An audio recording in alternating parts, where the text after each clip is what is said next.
Magazine.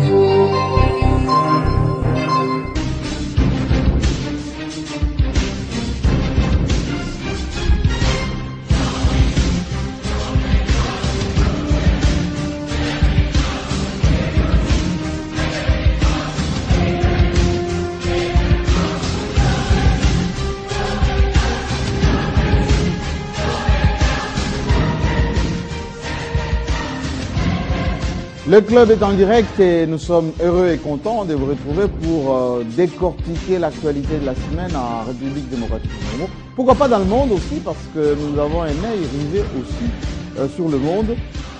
Aujourd'hui, essentiellement des sujets, premièrement, à l'Est. Oui, à l'Est, les FARDC ont lancé des attaques simultanées, nord-sud Kivu, d'abord contre le FDLR. Oui, quelques rescapés de cette traque ont déjà sont sortis déjà des brousses. Certains ont été éliminés, de ce mot qu'on puisse dire, dans leur guerre contre les forces régulières. Quelques butins, pour ne pas dire des armes ramassées.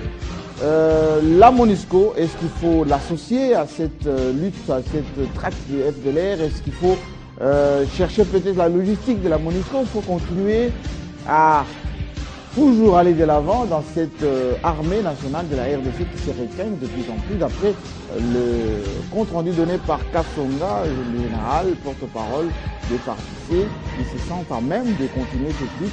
Mais est-ce que contre l'FDLR et consorts, il faut le faire seul ou le faire avec la communauté internationale et représentée ici par la MONUSCO? Ça, c'est la première question, le premier sujet traité tout à l'heure. Deuxième sujet, nous allons parler des élections. Oui, la semaine dernière, nous en avons déjà commencé.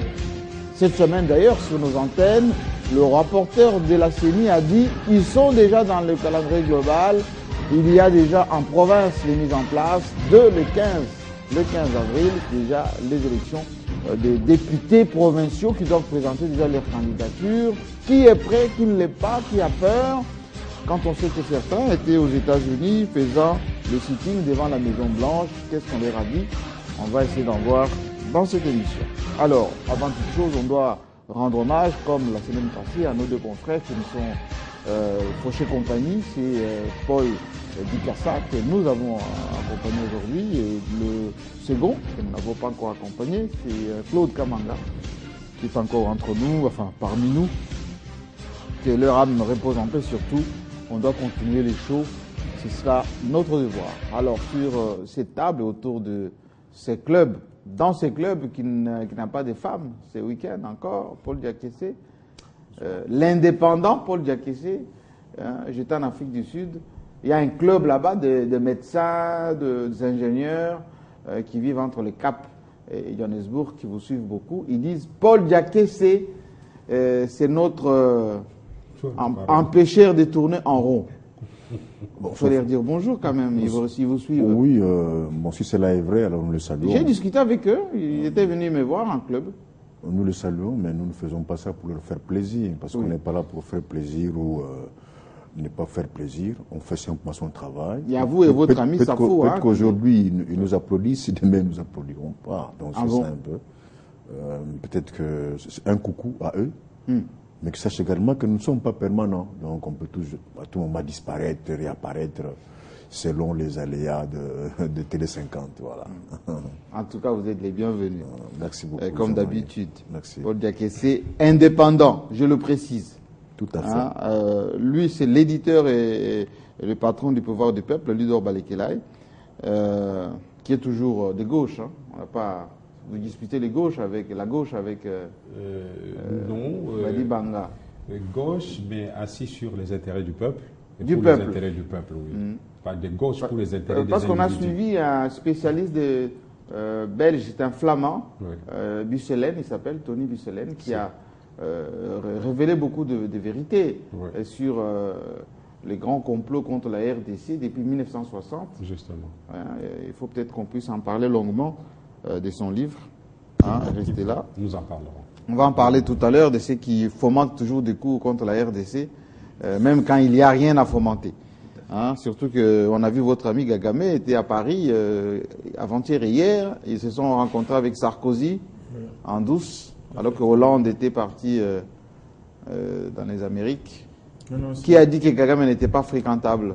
Non, mais cela veut tout simplement dire que les principes de droit international et de relations internationales ne disent rien à la nébuleuse communauté internationale.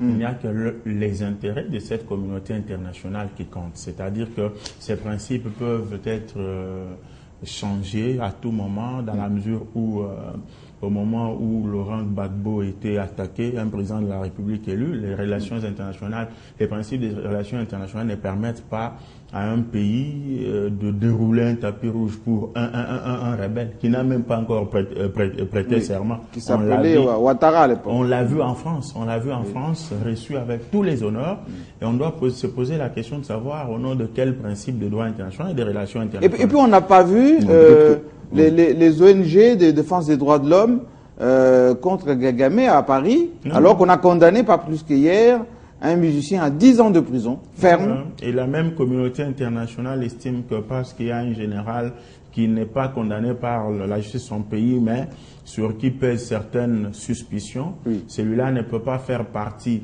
des rangs des FARDC pour traquer une force déclarée par cette communauté internationale de force négative. Mais je me rappelle que quand Laurent Nkunda réunit un maître violent, tuant et pillant à l'est de la RDC, une délégation de la communauté internationale est descendue avec pompe pour le couronner. Il a eu une médaille, je ne sais pas moi de quoi là. Je me dis, mais ces principes sont utilisés. Il y a eu même France 24 qui a fait un reportage dans son fief. Oui, c'est pour dire que je m'en fous éperdument de tout ce qui peut être fait dans ce sens-là. Ce qui compte pour moi, c'est mon Congo, c'est l'intérêt de mon peuple. Je ne suis pas de la gauche caviar comme mon ami Daniel Safou. Je suis de la vraie gauche et de la meilleure. Daniel Safou, comme vous avez la parole maintenant. Je veux juste ajouter un élément de tout ce qui vient de dire. Oui. N'oublie pas que Kagame, c'est les produits des multinationales. Les produits des multinationales. Quand vous êtes les produits des multinationales, il y a certaines sanctions qui ne tiennent plus. Quand vous prenez l'affaire, l'assassinat d'Abiyarimana, vous prenez tous ces contours, vous verrez que l'homme est protégé par une divinité. À telle enseigne qu'on ne sait pas porter atteinte à son pouvoir. Donc, je crois que... Parce qu'il garantit les intérêts des uns. Je crois que ce qui est important... Il est réellement une marionnette. Pour nous, Africains, moi je crois que nous devons revenir dans les combats de France Fanon, dans les combats de Kwame Nkrumah, réajuster les tirs, voir les choses autrement. Mais ce combat a des limites du moment où on a toujours la main tendue. Et quand, vous voyez, on a des élections, mais la main est tendue vers nos agresseurs, entre guillemets. On va en parler tout à l'heure de la main tendue. On ne sait pas si elle est vraiment tendue parce qu'on a refusé la proposition de... Enfin, on en parlera tout à l'heure avec le tract de FDLR. Paul voulait ajouter quelque chose sur la visite de Kagame peut-être. Rendons les choses correctement, sans pour autant être en déphasage avec ce que le deux ont dit sur Kagame. Peut-être qu'il faut dire qu'il n'était pas parti en visite officielle. Donc. Non, il est parti invité par l'UNESCO. L'UNESCO. Mais on sait que quand on va pour l'UNESCO, c'est les à côté qui comptent. Non, doucement. Dans les à côté, c'est ça où on a vu beaucoup de réunions. De relations internationales, cher à Arnaud, tous les pays qui ont des sièges, des organismes, sont obligés de donner des visas, même à ceux qu'eux n'approuvent pas. C'est le cas, par exemple, des Nations Unies aux États-Unis, qui donnent les visas, même à ceux qui sont qualifiés terroristes. Donc, Kagame est allé à l'UNESCO, mais il n'est pas parti à Paris. Mais il a vu Sarkozy hier. Lorsque vous rendez l'information, quand on dit que Kagame est en visite à l'UNESCO, c'est différent que de dire que Kagame est en visite à Paris. Mais on refusait aussi des visas à Mugabe, pour aller à l'Union européenne. On évitait aussi les visas à Al-Béchir. Non, mais Mugabe, aujourd'hui, comme il représente l'Afrique, on ne peut plus refuser des visas. Mais il était chef on lui de refusait des visas comme chef d'État de Zimbabwe et cela restera comme tel. Et lorsqu'il quittera son mandat de numéro 1 de l'Union africaine, il n'aura plus ces visas-là. Voilà un peu les choses correctement, comment il faut les rendre. Mais ça n'empêche qu'il y ait des chefs d'État à qui on refuse des visas. Tout à fait. Yasser Arafat, dans beaucoup de pays, on lui refusait des visas. C'est pas sûr, on se comprend. Yasser Arafat, quand il va aux États-Unis, au siège des Nations Unies, on ne lui refuse pas les visas. Même le numéro 1 de Hamas peut aller aux États-Unis, mais à New York, seulement au siège des Nations Unies. Mais il ne peut pas aller à Washington. Mais quand le cas de Genève, le cas de l'UNESCO, le cas de l'OMS, même un homme aussi bandit que l'homme de Boko Haram, si jamais il pouvait aller, il va aller, parce qu'il n'est pas en visite d'État. Oui. Mais ça n'annule pas tout ce qu'Arnaud et sa fondit sur Kagame. Et c'est là, ça ne nous autorise pas non plus à voir les présidents, l'ancien président et le probable futur président dans les à côté. Bon, ça a été confirmé d'ailleurs. C'est pas l'ordre du jour. Le jour où ce sera un dossier, on pourra en parler, peut-être qu'on peut passer à ce qui est plus intéressant. Mais vous qui êtes souvent critiqué à Kigali, vous êtes devenu un peu des défenseurs des intérêts de la comme par hasard. Non, écoutez-moi que je n'ai pas défendu. Je rendis l'information correctement. Mais je ne désapprouve pas ce que ça, Foué Arnaud a dit au sujet de celui dont nous parlons maintenant. Alors, parlons maintenant de la traque des FDLR. Cette semaine, Abdallah Wafi, Abdallah Wafi, le numéro 2, l'ex-numéro 2 de la MONUSCO, nous a invités pour nous dire au revoir et faire son analyse de la situation un peu dans le pays où il a servi pendant 6 ans. En tant que responsable de la MONUSCO numéro 2. Il s'est occupé d'ailleurs de la réforme de la police. Il a semblé dire à Abdallah Wafi que refuser la collaboration de la MONUSCO, stratégiquement, ce n'est pas une bonne chose. On a plus intérêt à travailler ensemble parce qu'ils sont là avec de la logistique. Ils ont beaucoup de la connaissance du terrain. Ils peuvent toujours seconder l'armée nationale, même si cette armée est de plus en plus requinquée. Mais l'intervention, pour ne pas dire l'aide de la MONUSCO, est indispensable pour le DRTC. Bon, je pense qu'ici a... Ça, c'est contrairement à ce qui a été dit, notamment par les chefs d'État, pour dire, pour le moment, l'armée s'occupe de sa mission première, ce qu'on a toujours dit dans cette émission, protéger les Congolais et leurs biens. S'il faut traquer les FDLR, on va y aller. Sans vous, s'il vous plaît. Mais je constate ici qu'il y a un seul problème à 2 volets. Oui. Le premier volet, c'est celui que vous soulignez sur la relation entre MONUSCO et le FARDC. Oui. Mais moi, je pense que ce qui est plus important, c'est la traque des FDLR qui a déjà commencé depuis un certain temps. À la première question, nous avons toujours été les seuls qui pensons que la MONUSCO a fait son temps. Il faut qu'elle parle. La MONUSCO a fait son temps. Mais ce n'est pas ce qu'il dit Wafi. Hein. Moi encore, le porte-parole militaire... Nous sommes de ceux qui pensons, des Congolais qui pensons que la MONUSCO a fait son temps.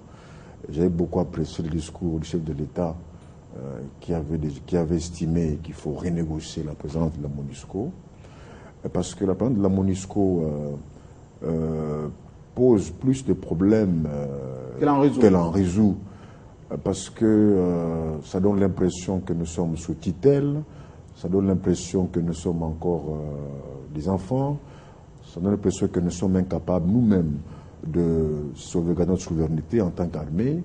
Mais également, ça pourrait, à une certaine mesure, freiner ce que nous voulons, notre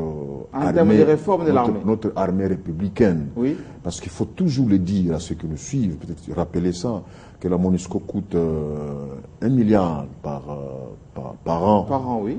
Et 1 milliard et cet argent-là, hein? cet argent-là, ce n'est pas un don. Donc nos enfants, nos petits-enfants paieront, ça sont des dettes que nous contactons. Or, si l'1 milliard, on pouvait donner ça aux femmes. Non, c'est pas ce qu'ils disent. Ils disent que c'est la contribution de la communauté internationale dont fait partie la RDC. Donc ce n'est pas une dette, ce sont les contributions des pays pour que la MONUSCO fonctionne. Ça, c'est eux qui disent, c'est leur version. Il ne faut pas prendre seulement un son de cloche. Oui. Donc disons que les milliards, si on déversait ça, si la même communauté internationale donnait ces dons, pour le développement, offrait ça, pas au développement, seulement aux FARDC, qui sont au front par exemple, ou également soigner leur famille qui reste à Kinshasa, leur donner une bonne morale, on ferait plus que ça. Donc la question donc, de vous préférez que ces 1 milliard, au lieu que ça soit reversé sur des troupes bangladeshis, ghanéens, sénégalais, égyptiens, qu'on verse ça au FARDC. Moi, je ne parle pas seulement des milliards. Moi, le vrai problème, il se pose un problème pour tous les Congolais sur l'opportunité de la part de la MONUSCO aujourd'hui. Nous sommes déjà 2 législatures, bientôt nous aurons 3e élection. Bon, est-ce qu'il faut toujours compter avec eux? Mais ils disent, vous n'êtes pas capable de stabiliser, bon, il faut qu'on vienne toujours en support. C'est ce qu'ils disent. On aimerait bien partir, mais Bon, je ne peux pas vous laisser comme ça. Je ne savais pas que vous étiez le porte-parole, je ne savais pas. Enfin, j'essaie de dire ce qu'ils disent, comme ils sont pas là. Mais moi je pense qu'en tant que Congolais, j'aimerais qu'ils partent. Il faut déjà